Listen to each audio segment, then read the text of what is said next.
नमस्कार दोस्तों, स्वागत है आप सभी का मेरे यूट्यूब चैनल सक्सेस मंत्र में। और मैं हूँ कुमकुम सिंह।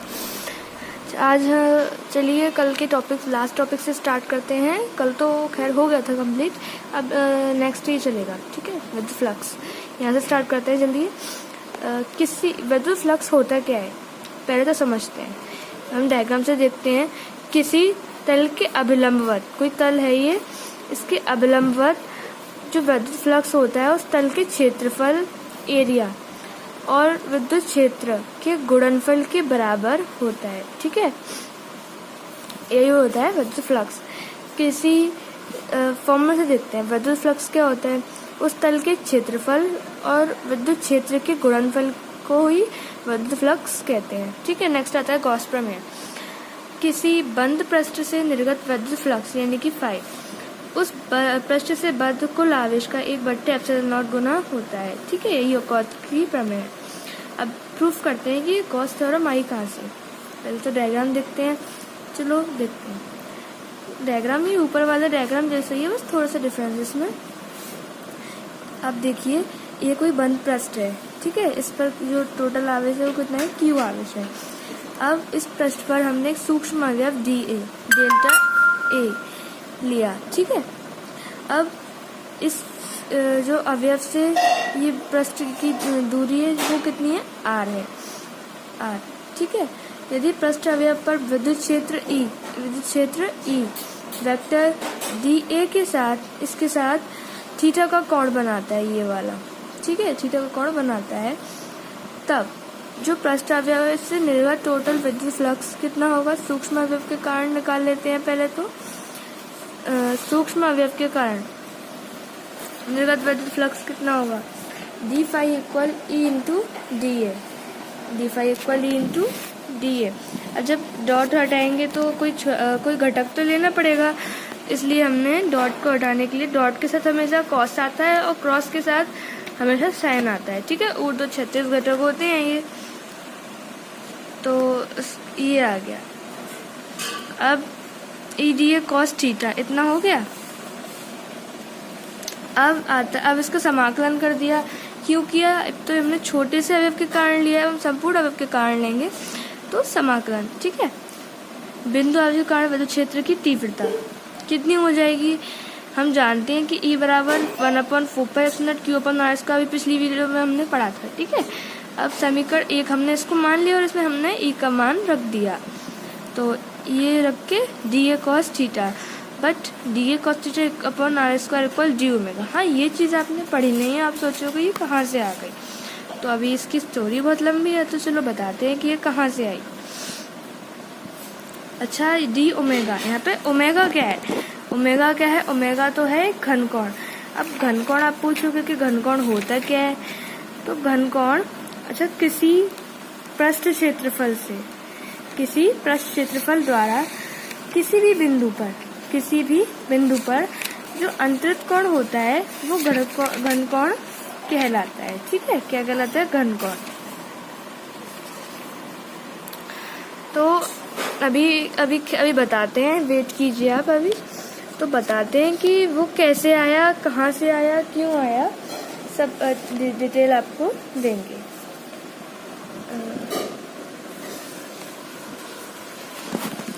तो हाँ, हम बात कर रहे थे घनकोण।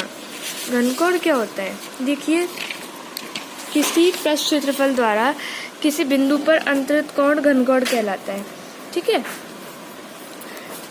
जो अभी डायग्राम दिखाया था वो इस तरह से जो था, ये वाला डायग्राम।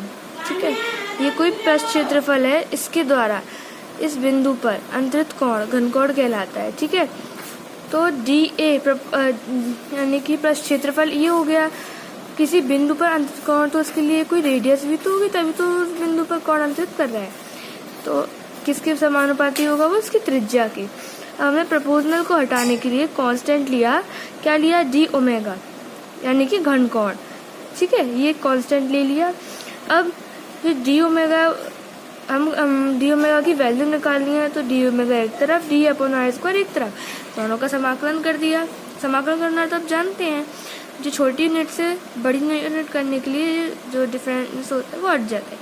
तो ये डी ओमेगा का omega d upon R square, d A का ए हो जाएगा और आर स्क्वायर तो कांस्टेंट है, और बट ए बराबर 4 पाई आर स्क्वायर, ठीक है, क्षेत्रफल होता है। तो omega equal 4 pi R square, इस वैल्यू रख दी, 4 पाई से 4 पाई नहीं, आर स्क्वायर से आर स्क्वायर कट गया और ओमेगा की जगह ओमेगा इक्वल 4 पाई, ये आ गया प्रूफ करके, ठीक है।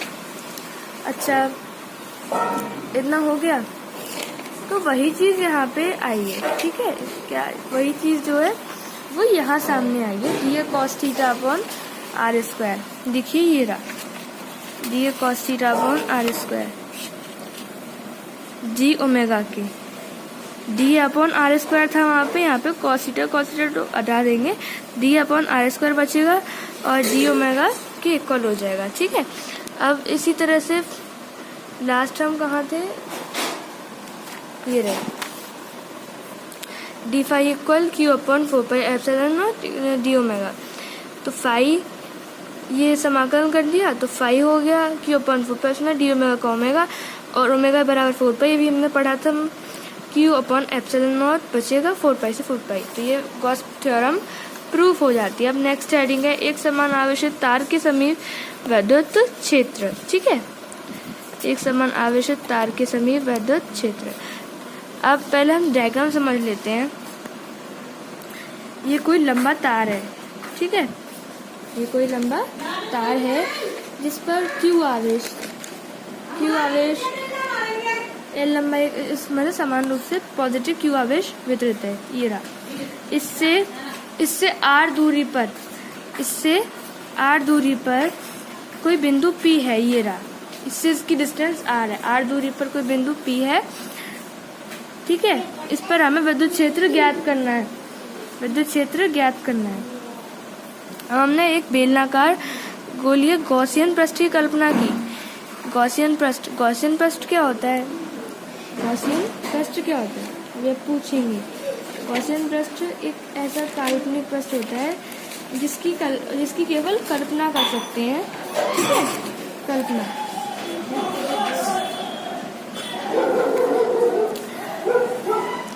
ठीक है, अब बेलन के वक्र पृष्ठ पर एक अवयव डी है, वक्र पृष्ठ यानी ये सरफेस एरिया, इस पर एक अवयव डी ए है, सब पे होगा, देखो इधर भी है, हमने इसके 3 पार्ट कर लिए, फर्स्ट ये थर्ड हो गया, ये सेकंड हो गया, ठीक है। अब इसमें एक चीज और यूज होगी कि रेखीय घनत्व क्या होता है, रेखीय घनत्व या रेखीय आवेश घनत्व, एकांक लंबाई पर उपस्थित आवेश की मात्रा आवेश का रेखीय घनत्व कहलाता है, इसे लैम्डा से प्रदर्शित करते हैं।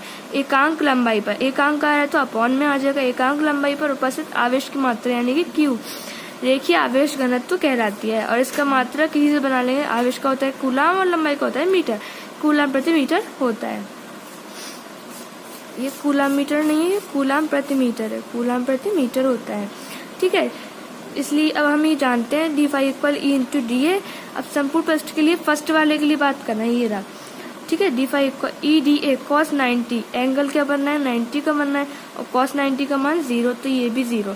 इसी तरह से इस वाले में भी एंगल 90 बनना है, तो ये भी 0, फर्स्ट और सेकंड 0, और थर्ड वाले में 180 का बन रहा है, ठीक है, ई डी ए कॉस 180, तो ये 180 का बन रहा है। अब फाई 3 इक्वल क्या हो जाएगा, कॉस 180 का मान कितना 1 होगा ना, तो फाई 3 इक्वल ई ए, ठीक है। तब संपूर्ण पृष्ठ के लिए फ्लक्स क्या हो जाएगा, तीनों को जोड़ देंगे, 1 वाले को, 2 वाले को, 3 वाले को, तीनों को जोड़ देंगे, तो ये 0 था, 0 प्लस ई ए, तो ई ए ही तो बचेगा। अब चाहिए वक्र पृष्ठ के लिए क्या लगेगा, क्षेत्रफल 2 पाई आर एल, ये तो मैथमेटिक्स में होता है, याद करना पड़ेगा, 2 पाई आर एल, इक्वल 2 पाई आर एल, ठीक है। फाई इक्वल 2 इंटू ई पाई आर एल, ई तो इधर है, इसमें वैल्यू रख दी है, ठीक है। अब फाई बराबर क्यू अपॉन एप्सिलॉन हम जानते हैं, तो मैं मान रख दिया फाई का यहाँ पे क्यू अपॉन एप्सिलॉन नॉट, ये रहा, इक्वल 2 ई पाई आर एल, ठीक है। अब हमें किसका मान निकालना है, ई का निकालना है, ई का मान निकालना है, तो ई को एक तरफ रहने देंगे, यहाँ ये यहीं पर रहेगा, Q upon epsilon not pi R L, इसके नीचे आ जाएगा 2 2 भी इसी के नीचे आ जाएगा, ठीक है।